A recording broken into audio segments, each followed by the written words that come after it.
اعوذ باللہ من الشیطان الرجیم بسم اللہ الرحمن الرحیم السلام علیکم ورحمۃ اللہ وبرکاتہ۔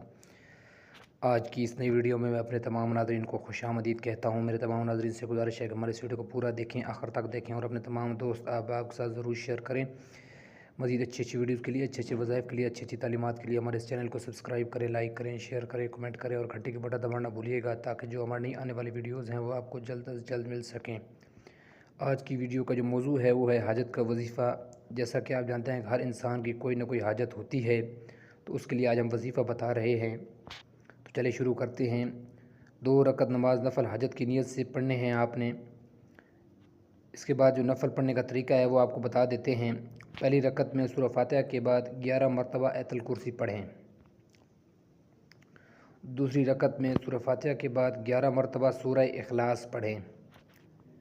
یہ آپ کی 2 رکعتیں ہو گئی۔ اس کے بعد سلام پھرنے کے بعد 3 مرتبہ سورہ یاسین پڑھیں اور اس کے بعد اللہ تعالیٰ کی حمد و ثنا کریں اور رسول اللہ صلی اللہ علیہ وآلہ وسلم پر درود بھیجیں اور اس کے بعد گڑ گڑا کر دعا مانگیں۔ انشاءاللہ اللہ کے فضل و کرم سے آپ کی حاجت پوری ہو جائے گی۔ میرے تمام ناظرین سے گزارش ہے کہ اس وظیفے پر خود بھی عمل کریں اور زیادہ سے زیادہ شیئر کریں، کیونکہ ہر مسلمان بہن بھائی کی کوئی نہ کوئی حاجت ضرور ہوتی ہے۔ ہو سکتا ہے کہ آپ کے شیئر کرنے سے وہ اس پر عمل کرے اور اس کی وہ حاجت پوری ہو جائے اور آپ کو بھی ثواب ملے۔ تو میرے تمام ناظرین سے گزارش ہے کہ اس کو زیادہ سے زیادہ شیئر کریں اور ہمیں بھی اپنی دعاؤں میں ضرور یاد رکھیں۔